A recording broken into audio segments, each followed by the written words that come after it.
नमस्कार मंडळी, मी दिव्या पुन्हा एकदा तुम्हा सर्वांचे खूप सारे स्वागत करते माझ्या यूट्यूब चॅनलमध्ये। आज सकाळी सकाळी सर्व घरातले कामं आवरून घेतले आणि त्यानंतर जेवणाचा वगैरे बेत आमचा ठरला। पण आमचे मिस्टर म्हणजे शशीच्या बाबांना आज तुरीच्या शेंगांच्या कचोऱ्या खायच्या होत्या।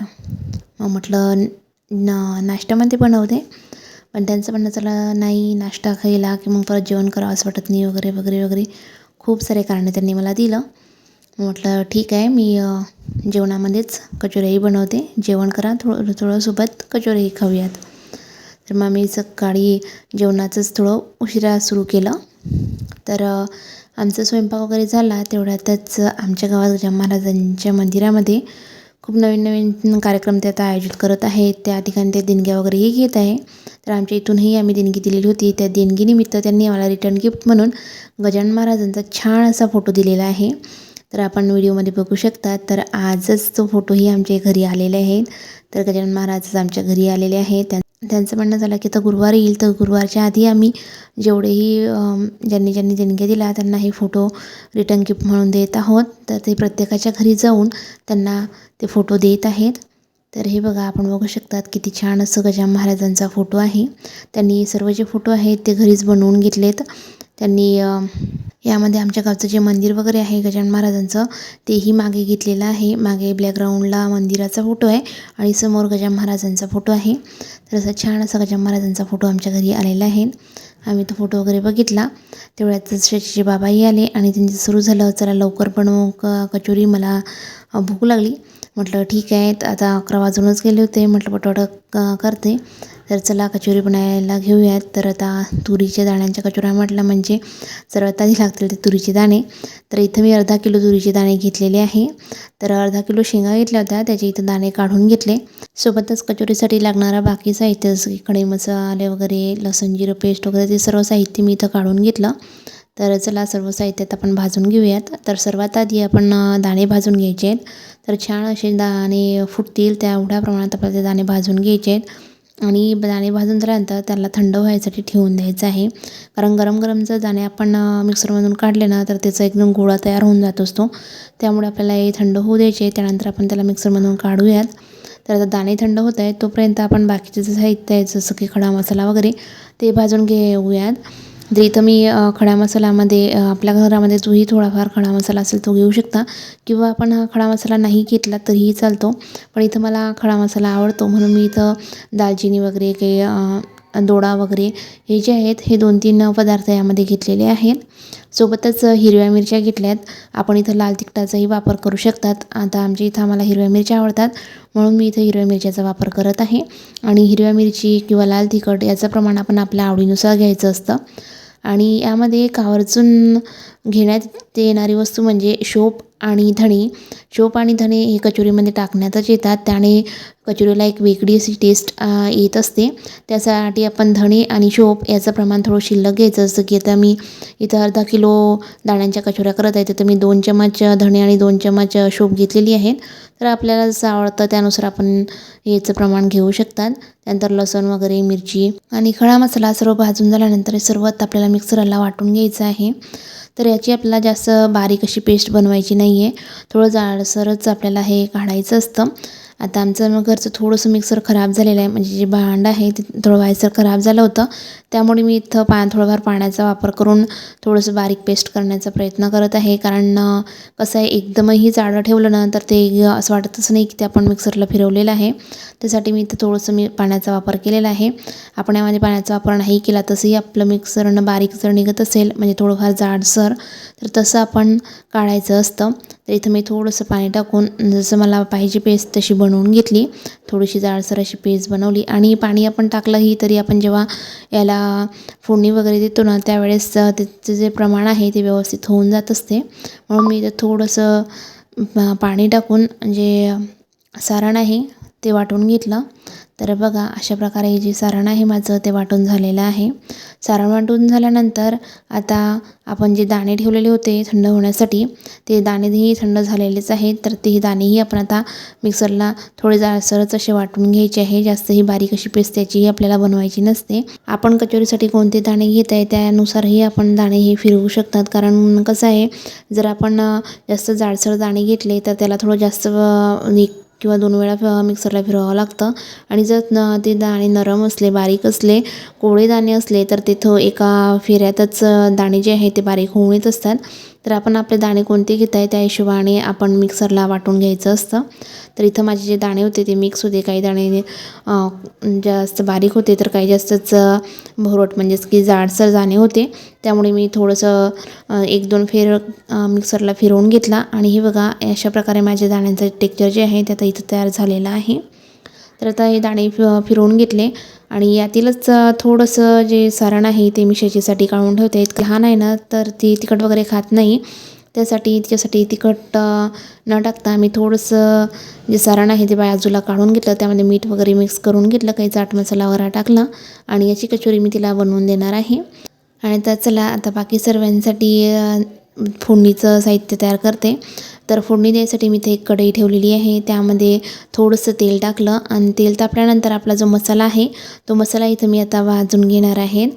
तर माझा मसाला भाजण्यात चालू होता तर तेवढ्यात शेची आलेली आहे. आणि हे बघा आपण बघू शकतात काय करते.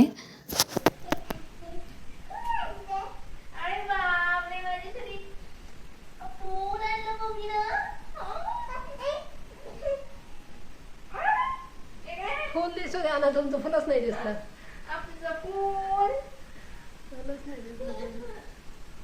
काय केलं तू? काय केलं पिल्लू? काय केलं तू?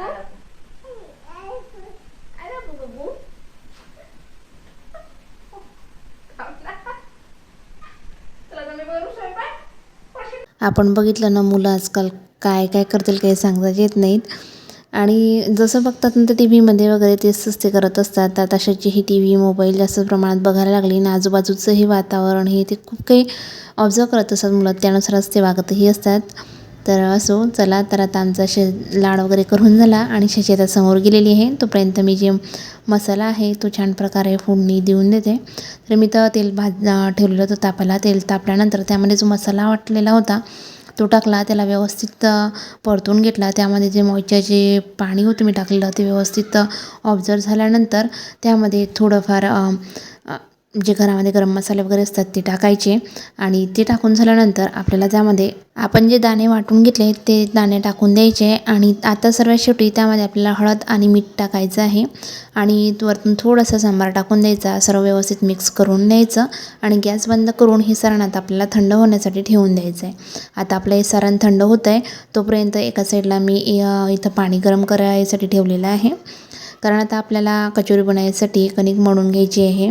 तर आता इथं मी मैदा वापरत आहे. आपण लहान बाळासाठी वगैरे बनवत असाल तर मैदा न देता आपण कणिकचा म्हणजेच गव्हाच्या पिठाचा वापर करू शकतात. तर इथं मी शेचीसाठी गव्हाचे पीठ म्हणजे पोळीपासूनच कचोरी जी आहे ते बनवणार आहे. पण आमच्या बाकी सर्वांसाठी मैद्यापासून कचोरी ही बनवणार आहे.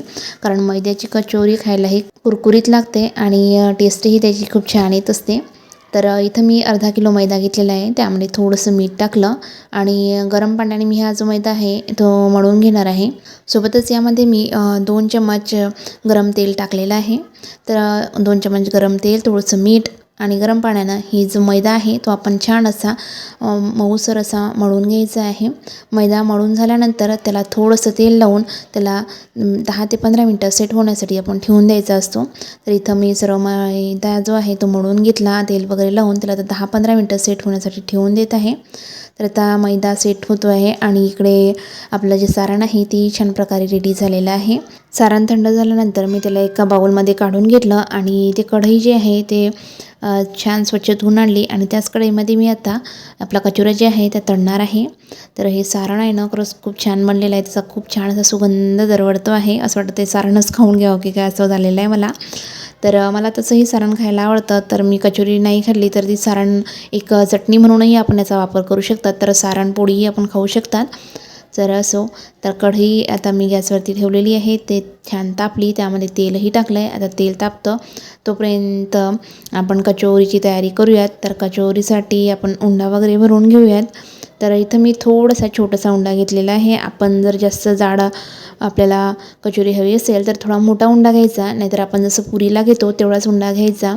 त्यामध्ये थोडंसं 1 चमचभर सारण भरायचं आणि आपण जसं पुरणासाठी किंवा पराठ्यासाठी भरतो त्याचप्रमाणे आपल्याला ही पारी भरून घ्यायची आहे आणि त्याची छोटीशी पारी बनवून ते लाटून घ्यायची आहे.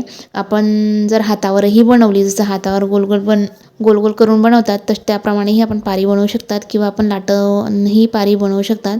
कोणतीही पारी बनवली तरी ही पारी म्हणजे जी मैद्याची पुरी असते आणि मैद्याची कचोरी असते ती फुगतच असते.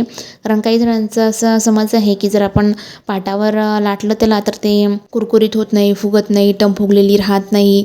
पण असा हा गैरसमज आहे. आपण पाटावर लाटली तरीही आपली कचोरी फुगते आणि आपण हाताने बनवूनही पारी टाकली तरीही आपली कचोरी जी आहे ती फुगतच असते. कारण मी दोघेही जे प्रकार आहेत ते ट्राय करून बघितलेले आहेत. तर माझ्या दोघेही प्रकारच्या कचोऱ्या ज्या आहेत त्या फुगतातही आणि खूप वेळ फुगलेल्याही राहतात. तर हे बघा, इथं मी सर्वात आधी कणिकपासून म्हणजे कणकीच्या उंड्यापासून ज्या कचोऱ्या होत्या त्या बनवून घेतल्यात. कारण शचीलाही भूक लागलेली होती, त्यामुळे ती आई कचोरी कारण तिला माहीत होतं आई कचोरी बनवत आहे म्हणून कचोरी करत होती. मला त्यासाठी छान अशी मी कचोरी बनवून घेतली आणि तिला खायला आणून दिलेली आहे. आणि ती बघा किती आवडीने कचोरी खात आहे. आता सांग कशी आहे? छान आवडली का तुला? हो की नाही? आवडली पाहिजे का मग परत? संपवली का पहिली? नाही पाहिजे का आता? एवढंच तिच्यात झालं का? घे ना एक थोडीशी आणते अजून. बापा पडली, ही घेऊन जाऊ का मग मी? घेऊन जाऊ दे ना. आतूच तर म्हणते नाही पाहिजे. पाहिजे का? बरं. रोज तिला जेवण जर दिलं ना तर तिच्या मागे फिरावं लागतं, पण कचोरी म्हटलं म्हणजे हातातच घेतलं आहे आणि खाणं सुरू करून दिलेलं आहे. चला तर आता शचीसाठी बनवलेल्या कचोऱ्या आवडल्या. आता बाकीच्यांना आवडतात की नाही बघूयात. तर आता शचीच्या बनवून झाल्यात. आता बाकीच्यांसाठी मी छान अशा मैद्याच्या कचोऱ्या ज्या आहेत ती इथं बनवत आहे. तर मैद्याची पारी मी इथं बनवून घेतली आणि त्यामध्ये थोडंसं सारण भरून सर्व जे पाऱ्या आहेत मी इथं बनवून घेत आहे. कारण कचोरी बनवायला टाईम लागत असतो, त्यासाठी आधी सर्व पाऱ्या मी इथं पटापट बनवून घेते. कारण गरमागरम कचोऱ्या इकडे द्यायच्या आणि इकडे पटापट तळत जायचं. त्यासाठी मी तर सर्व पाऱ्या ज्या आहेत त्या इथं बनवून घेतल्यात आणि पाऱ्या लाटून नंतर मग ज्या कचोऱ्या आहेत त्या तळून घेणार आहेत. आणि आपण कचोरी तळताना एक काळजी अशी घ्यायची की याला आपण मंद आचेवरच तळून घ्यायचे आहेत. आपण जर जास्त गॅस जर वाढवला तर आपल्या कचोऱ्या ज्या आहेत त्या करपट होण्याची शक्यता असते. सोबतच कचोरीच नाहीच तर आपण जेही तळण तळायचं असते ना तेव्हा मंद आचेवरच तळायचं, जेणेकरून काय होतं की आपलं जे तळण असतं ते करपट होत नाही किंवा लालसर होत नाही, त्याचा रंग चेंज होत नाही. आणि मेन म्हणजे आपला गॅसही कमी जातो, तेलही कमी जळतं आणि आपले भांडेही खराब होत नाहीत. त्यासाठी आपण मंद आचेवर जे आहेत ते आपले तळण तळायचं असतं.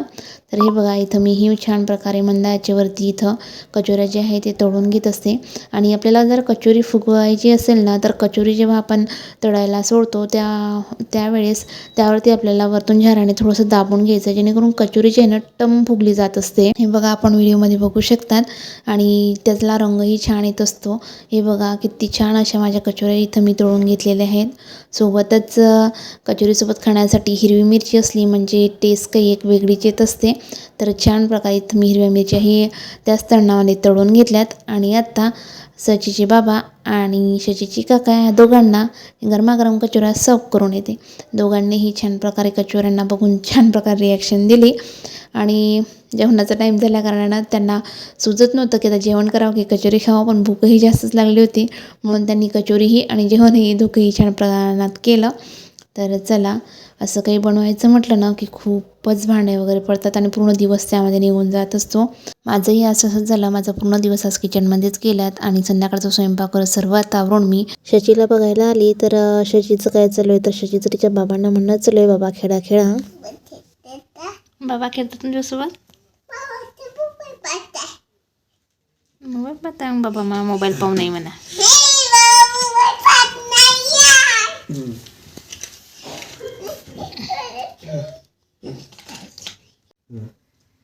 पोट असते. काय झालं ग बाबाला?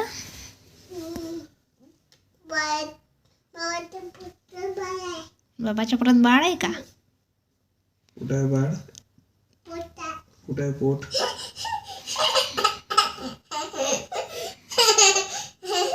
पोट कुठं आहे बाबाचं? काय म्हणते बाळा, ऐक बरं. शेजीची तर कात्र म्हणते का बाळा? नाव आहे का बाळाचं ते? बाळाचं नाव काय? बर. आणि तुझं नाव काय आहे?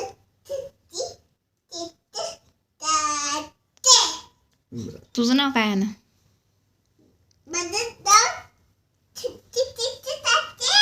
आणि मग बाळाचं नाव काय आहे? बाळाचं नाव पण शशी चेतन कात्रे आहे का?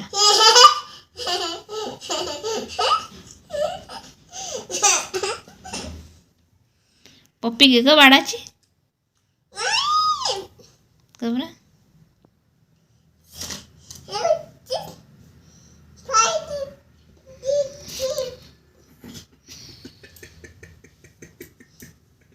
कसा बाहेर येते बाबू बाळ? केशी घेतली तर बाहेर येते का? मग याच्यानं बाहेर येते का? बर. चला तर मंडळी, मी आता शशीसोबत खेळते आणि आजचा जो व्हिडिओ आहे तो इथंच संपवते. आशा करते हा व्हिडिओ तुम्हा सर्वांना आवडला असेल. व्हिडिओ आवडल्यास व्हिडिओला लाईक करा, कमेंट करा, सोबतच शेअर करायला विसरू नका. आणि हो, जर चॅनलवर नवीन असाल तर चॅनलला सबस्क्राईब नक्की करा. चला मग पुन्हा भेटूया अशाच एका नवीन व्हिडिओसोबत. तोपर्यंत बाय बाय.